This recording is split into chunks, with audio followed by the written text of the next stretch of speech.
രക്ഷപ്പെടാനുള്ള ഒരു മാർഗ്ഗം. മനസ്സിലായേ? എളുപ്പമാണ് സംഗതി. മനസ്സിലായില്ലേ? ഏത് അതല്ല ഇതോ, ഇത് മെഡിക്കൽ സ്റ്റോറിൽ കിട്ടുമോ?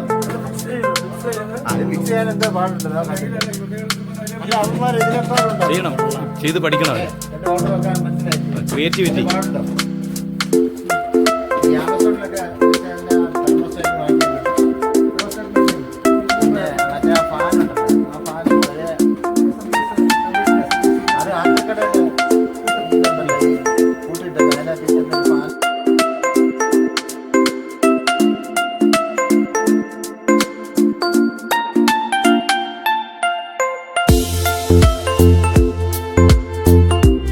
പിന്നെ അഡ്വക്കേറ്റ് ജെയിംസ് സാറ്, അതുപോലെ തന്നെ ജിന്നു സാറ്, പിന്നെ NCC കാർഷിക ക്ലബ്ബ് വിഭാഗങ്ങളിൽപ്പെട്ട കുട്ടികളെ, പ്രൊഫസർ, കുടുംബാംഗങ്ങൾ കൂടുതൽ വിശദീകരിക്കുന്നില്ല, കാരണം അരമണിക്കൂർ നമ്മൾ ലേറ്റാണ്. അതുകൊണ്ട് തന്നെ ഒറ്റവാക്കിൽ വളരെ വിജ്ഞാനപ്രദമായ ക്ലാസ്സുകളായിരുന്നു. ഒരുപക്ഷെ ഞങ്ങൾക്കൊക്കെ ഫോളോ ചെയ്യാൻ അല്പം ബുദ്ധിമുട്ടുണ്ടെങ്കിൽ തന്നെ കുട്ടികൾക്ക് അവർ വളരെ വേഗതയിൽ അത് ടെസ്റ്റ് ചെയ്യും.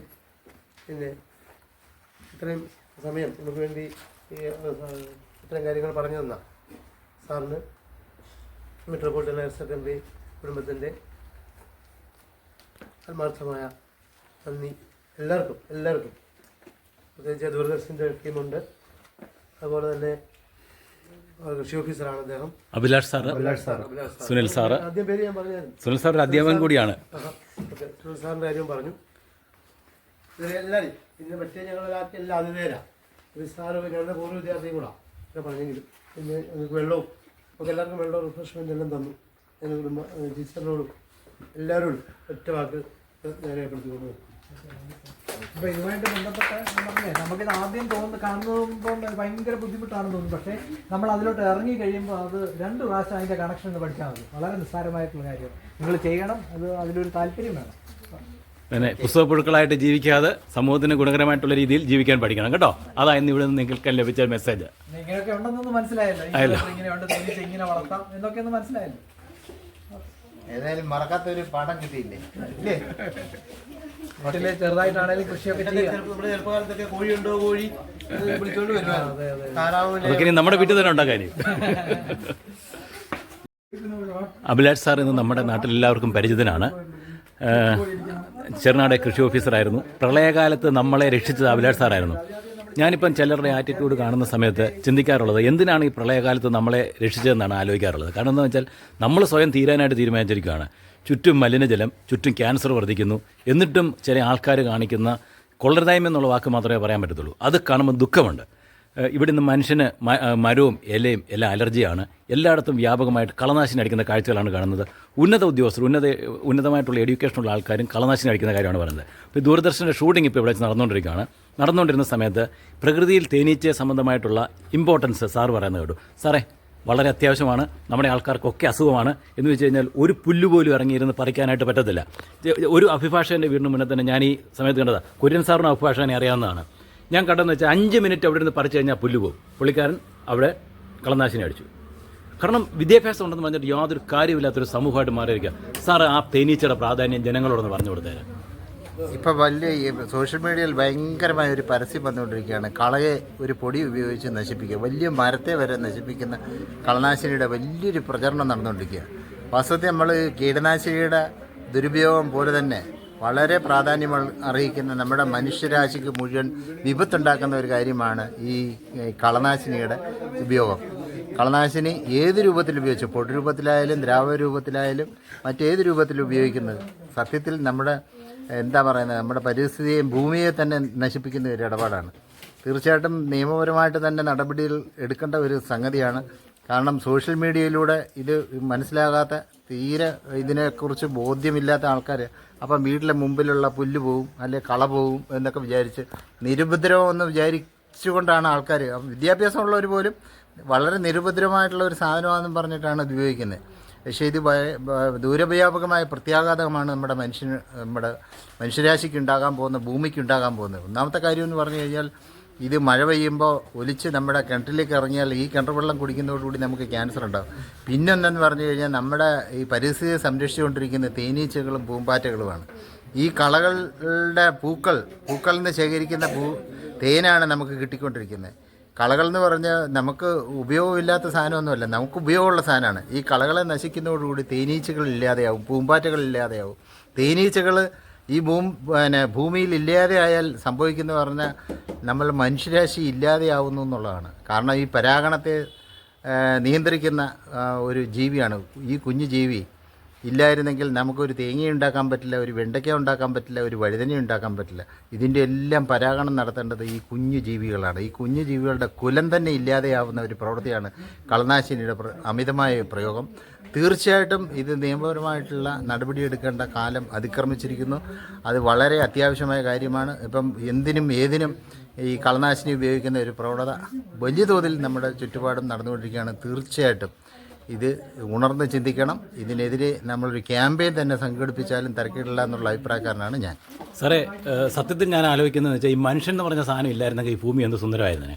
ഇന്നലെ ഉള്ള കാര്യം സീരിയസ് ആയിട്ട് പറയുന്നത്. കാരണം സാറേ, അതുപോലെ ക്യാൻസർ വർദ്ധിച്ചുകൊണ്ടിരിക്കുകയാണ്. ഇന്നലെ തന്നെ 2 ചെറുപ്പക്കാരായിട്ടുള്ള അഭിഭാഷകർ പോയിട്ടുണ്ട്, മരിച്ചിട്ടുണ്ട്. അത് കണ്ടിന്യൂസ് ആയിട്ട്, കാരണം എൻ്റെ സമൂഹമാണത്. അതുപോലെ എൻ്റെ നാട്ടിലൊക്കെ കണ്ടമാനം ക്യാൻസർ വർദ്ധിച്ചുകൊണ്ടിരിക്കുന്നത്. ഇന്നലെ തന്നെ ഞാൻ പമ്പയിലിരിക്കുന്ന സമയത്ത് ഒരാൾ വന്നിട്ട് കളനാശിനി ചോദിച്ചു. ഞാൻ ചോദിച്ചു എന്തിനാണെന്ന് ചോദിച്ചു. വീടിന് ചുറ്റും അടിക്കാനാണെന്ന് പറഞ്ഞു. അപ്പോൾ ഞാൻ ഈ കേൾക്കുന്നവർക്ക് വേണ്ടി കൂടെ പറയുവാണ്. ഞാൻ ചോദിച്ചു ഈ വീട്ടുകാരോട് ഭയങ്കര ദേഷ്യമാണോന്ന് ചോദിച്ചു. എന്താണെന്ന് ചോദിച്ചു. ഞാൻ അവിടെ ഇരുന്നിട്ട് എറപ്പുഴ പാലത്തിൻ്റെ സൈഡിലുള്ള കളയിലേക്ക് ചൂണ്ടിക്കാണിച്ചു. ഞാൻ ചോദിച്ചു ആ കള എന്ത് ഈസിയായിട്ട് വളരുന്നു, നിങ്ങൾക്ക് നിങ്ങളുടെ വീട്ടിൽ ഇതുപോലെ വെണ്ടയും വഴുതനയും വളർത്താൻ പറ്റുമെന്ന് ചോദിച്ചു. പറ്റത്തില്ലെന്ന് പറഞ്ഞു. അപ്പോൾ ഞാൻ പറഞ്ഞു ആ സാധനത്തെ നശിപ്പിക്കണമെന്നുണ്ടെങ്കിൽ ഇത് എത്ര മാരകമായിരിക്കും. 6 മാസം നിങ്ങൾ ഇത് ശ്വസിച്ചുകൊണ്ടായിരിക്കും നിങ്ങളുടെ വീട്ടിലിരിക്കുന്നത്. ഇതിൽ കൂടുതൽ നമുക്ക് ഈ ജനങ്ങളോട് എന്ത് പറയാൻ പറ്റും സാറേ? കാരണം ഈ അടുത്ത സമയത്തുണ്ടായ ദുഃഖകരമായിട്ടുള്ളൊരു അനുഭവം പറഞ്ഞു കഴിഞ്ഞാൽ ഒരു എന്താ പറയുന്നത്, ഈ അനർഹമായിട്ടുള്ള പല ആൾക്കാരെയും രാഷ്ട്രീയത്തിൻ്റെ അടിസ്ഥാനത്തിൽ സർക്കാർ ഉന്നത സ്ഥാനങ്ങളിൽ എത്തിക്കുമല്ലോ. അങ്ങനെ ഒരാൾ ശരിക്കും പറഞ്ഞാൽ അന്ന് ആലോചിക്കണം, എന്തുമാത്രം പൈസ, നമ്മുടെ പൈസ ഒരു പണിയും ചെയ്യാതെ 5-6 വർഷം ഏതെങ്കിലും ഒരു സ്ഥാനത്തിരിക്കുന്നവർ കൊടുക്കുകയാണ്. അവരുടെ ജീവിതകാലം മുഴുവൻ തീറ്റിപ്പോറ്റുവാണ്. എന്നാൽ സർക്കാർ തരുന്ന പൈസയുടെ ഒരു പകുതിയെങ്കിലും പാവങ്ങൾക്ക് കൊടുക്കട്ടെ. അതിനകത്തുനിന്ന് രക്ഷപ്പെടുത്താനായിട്ട് കളനാശിനി അടിച്ചു. കാരണം എന്നോട് പറയാം 800 രൂപ ആകും അത് ഒരുത്തനെ അവിടെ നിർത്തണമെന്നുണ്ടെങ്കിൽ. എന്നിട്ട് കളനാശിനി അടിച്ചു. അപ്പോൾ ഇതുപോലുള്ള ഈ നമ്മുടെ പൈസ അല്ലേ അവരുടെ ചെല്ലുന്നത്, അവരുടെ കയ്യിലിരിക്കുന്ന പൈസ നമ്മുടെ. യഥാർത്ഥത്തിൽ ഈ കളകൾ നമ്മുടെ വിപത്തൊന്നുമല്ല. കളകളെ നമ്മൾ ചെത്തി മാറ്റി ഒരു കുഴിയിലിട്ട് കുറച്ച് മണ്ണും ഇട്ട് കഴിഞ്ഞാൽ ഒന്നാന്തരം കമ്പോസ്റ്റ് വളമായിട്ട് മാറ്റാം.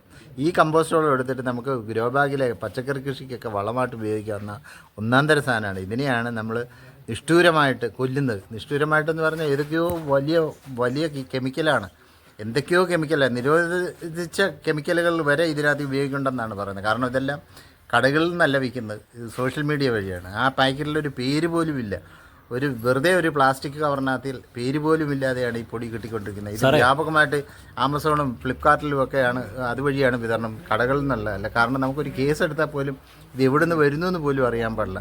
ഇപ്പം നമ്മുടെ വീടിൻ്റെ പരിസരത്ത് ഉപയോഗിച്ചാൽ ഉള്ള ദോഷമെന്ന് പറഞ്ഞാൽ നമ്മുടെ കുടിവെള്ളത്തിൽ കലർന്നാൽ തീർച്ചയായിട്ടും നമുക്കൊക്കെ അത് ദോഷമാണെന്നുള്ള ഒരു ബോധ്യം നമുക്കുണ്ടായാൽ മാത്രമേ ഇതിനെതിരെ നമുക്ക് നീങ്ങാൻ പറ്റത്തുള്ളൂ. ഇപ്പോൾ ഒരു 800 രൂപ കൊടുക്കുന്നു എന്ന് വിചാരിച്ചിട്ട് അതൊരു കുടുംബത്തിലേക്ക് ഒരു 800 രൂപ ചെല്ലുമല്ലേ? പക്ഷേ നിങ്ങൾ 8 ലക്ഷം രൂപ മുടക്കിയാലും ഈ 800 രൂപയ്ക്ക് പകരമാവില്ല. കാരണം 8 ലക്ഷം രൂപ കൊടുക്കേണ്ടി വരും ചിലപ്പം RCCയിലും മറ്റുമൊക്കെ ചികിത്സയ്ക്ക് പോയാൽ. അപ്പോൾ തീർച്ചയായിട്ടും ആ ചികിത്സാ ചെലവ് കുറയ്ക്കാൻ നമുക്കിത് ചെത്തി മാറ്റി കമ്പോസ്റ്റാക്കി, ഈ കാടും പടലും ഒക്കെ കമ്പോസ്റ്റാക്കി നമുക്ക് വീണ്ടും കൃഷിക്ക് ഉപയോഗിക്കുന്നതാണ് ഏറ്റവും നല്ലതെന്നാണ് വിനീതമായ എൻ്റെ അഭിപ്രായം. സാറേ, അക്കൂട്ടത്തിലൊരു കാര്യം കൂടെ പറയാനുണ്ട്. നമ്മുടെ നാട്ടിലെ ഈ രാഷ്ട്രീയ പ്രസ്ഥാനങ്ങൾക്കൊന്നും ഈ നാടിനോട് യാതൊരു പൂർവ്വമില്ല. ഞാനത് എപ്പോഴും പറയുന്നൊരു കാര്യമാണ്. അതുപോലെ ജനങ്ങൾക്ക് അവർ ശരിക്കും പറഞ്ഞാൽ ഭീരുത്വത്തിൽ ജീവിക്കുന്ന ഒരു അടിമത്തത്തിൽ ജീവിക്കുന്നവരാണ്. ആ വെൺമണി ഭാഗത്ത് ഡ്രോൺ ഉപയോഗിച്ച് കളനാശിനി അടിച്ച് ഞാൻ സാറുമായിട്ട് സംസാരിച്ചായിരുന്നു. ജസ്റ്റ് ഒരു പരാതി കൊടുത്തു കഴിഞ്ഞാൽ പോലീസ് കേസെടുക്കുമെന്ന് പറഞ്ഞു. അപ്പോൾ ഞാൻ അവിടെ പോയിട്ടൊരു വീഡിയോ എടുത്തിട്ട് ആ നാട്ടുകാരുടേതായിട്ടുള്ള ഒരു വീഡിയോ എടുത്തിട്ട് ഞാനത് എൻ്റെ ഫേസ്ബുക്കിലും മറ്റും ഇട്ടു. ഒറ്റ ഒരുത്തം പോലും എന്നാൽ ഇതുമായിട്ട് ബന്ധപ്പെട്ട് ഒരു പരാതി കൊടുക്കാൻ തയ്യാറായില്ല. കാരണം ഇവിടെ കൊണ്ടുവന്നിട്ട് ശരിക്കും പറഞ്ഞാൽ എനിക്ക് തോന്നി ജനങ്ങളുടെ തലയിലോട്ട് അണുബോംബ് ഇട്ടാൽ പോലും മിണ്ടാത്തൊരവസ്ഥയിലേക്ക് ജനങ്ങൾ മാറിയിരിക്കുകയാണ്. അടിമത്തം അതിരൂക്ഷമാണ് നമ്മുടെ നാട്ടിൽ. ആയിക്കോട്ടെ സാറേ, താങ്ക് യു സാറേ. എല്ലാ രാഷ്ട്രീയക്കാരും അങ്ങനത്തുമല്ല സാറേ, എല്ലാ രാഷ്ട്രീയക്കാരും അല്ല, ദീർഘവീക്ഷണമുള്ളവരുണ്ട്. പക്ഷേ സംഭവം എന്ന് പറഞ്ഞു കഴിഞ്ഞാൽ ഇപ്പം പ്രതികരണശേഷി എല്ലാവർക്കും നഷ്ടപ്പെട്ടു പോയി എന്ന് പറഞ്ഞു. നേതാക്കന്മാരാണെങ്കിൽ പോലും മുകളിൽ നിന്ന് വരുന്ന നിർദ്ദേശം പാലിക്കുന്ന ഒരു രീതിയിലേക്ക് മാറിയിരിക്കുന്നത്. അങ്ങനെയല്ല, രാഷ്ട്രീയം എന്ന് പറഞ്ഞാൽ ദേശത്തെ സംബന്ധിക്കുന്ന നന്മയായിരിക്കണം വേണ്ടത്. അതല്ല സാറേ ഇന്ന് കാണുന്നത്. ഒരുമിച്ചിരുന്ന് കഞ്ഞി കുടിക്കാന്ന് പറഞ്ഞു കഴിഞ്ഞപ്പം ഒരു കാര്യം ഞാൻ ഉറപ്പിച്ചു പറയുകയാണ്, യാതൊരു കാരണവശാലും കളനാശികൾ ഉപയോഗിക്കരുത്. അത് നമുക്ക് വലിയ ബുദ്ധിമുട്ടുണ്ടാവും, നമ്മൾ അനുഭവിക്കും. അതുകൊണ്ട് നമുക്ക് അതിന് എതിരെ എന്തൊക്കെ ചെയ്യാൻ പറ്റുമോ അതെല്ലാം ഒരു ബോധവൽക്കരണം ഉണ്ടാവേണ്ടിയിരിക്കുന്നു. ഇക്കാര്യത്തിൽ തികച്ചും ഒരു ബോധവൽക്കരണം ഉണ്ടാകുന്നു. അതോടൊപ്പം തന്നെ കർശനമായ നിയമ നടപടികളും ഇക്കാര്യത്തിൽ സ്വീകരിക്കണമെന്ന് ആണ് എൻ്റെ അഭിപ്രായം. ഞാനും സാറിന് പ്രധാനമുണ്ട്. നമുക്ക് ഒരു 400 രൂപ ഉണ്ടെങ്കിൽ ഈ പറഞ്ഞ സാധനങ്ങൾ രണ്ടുപേരും തെർമോസ്റ്റാറ്റും മറ്റേ ഹോൾഡറും ഈ ഫാനും എല്ലാം കൂടെ ചേർത്ത് ഒരു 200 രൂപ മതി. ഈ തെർമോക്കോളിന് അത്ര വിലയൊന്നുമില്ല, ഫ്രീ ആയിട്ട് കിട്ടും ഇല്ലേ? നമുക്ക് വീട്ടിൽ തന്നെ കോഴിയെ അവിടെ വെച്ച് വേണമെങ്കിൽ നമുക്ക് വരുമാനം ഉണ്ടാക്കാം. 50 മുട്ട ഇതിനകത്ത് വെക്കാം, ഒരു 15 കോഴിക്കുഞ്ഞിനെ ഉണ്ടാക്കാം. ഒരു കോഴിക്കുഞ്ഞിനെ 50 രൂപ വെച്ചാണെങ്കിൽ 40 കോഴി ഉണ്ടെങ്കിൽ എത്രയായി? 2000 രൂപ ഇല്ലേ? അപ്പം നിങ്ങൾക്ക് ഒരു പോക്കറ്റ് മണി ഉണ്ടാക്കാനുള്ള ഒരു മാർഗ്ഗമാണ്. മനസ്സിലായേ? ഇത് എളുപ്പമാണ് സംഗതി, മനസ്സിലായില്ലേ? ഇത് ഊണെ കിട്ടുമോ റെഡിമെയ്ഡ്? ഏത് അതല്ല, ഇതോ ഇത് മെഡിക്കൽ സ്റ്റോറിൽ നിന്ന് കിട്ടുമെന്ന്. അത് മിക്സ് ചെയ്യാൻ എന്താ പാടുണ്ട്? അല്ല, അവന്മാർ ഇതിനേക്കാളുണ്ടോ ചെയ്യണം, ചെയ്ത് പഠിക്കണം. എൻ്റെ ഓർഡർ വെക്കാൻ മനസ്സിലായില്ലേ? ക്രിയേറ്റിവിറ്റി പാടുണ്ടോ? ഈ ആമസോണിലൊക്കെ വെച്ചാൽ തെർമോസ്റ്റാറ്റ് വാങ്ങിക്കാൻ കിട്ടും. തെർമോസ്റ്റാറ്റ് മേടിക്കാൻ കിട്ടും. പിന്നെ മറ്റേ ആ ഫാൻ ഉണ്ടല്ലോ, ആ ഫാൻ പഴയ SMPS കമ്പ്യൂട്ടറിന്റെ SMPS അത് ആക്രിക്കടയില് ഇതുണ്ടല്ലോ, ഈ കൂട്ടിയിട്ടൊക്കെ അതിനകത്ത് ചെന്നൊരു ഫാൻ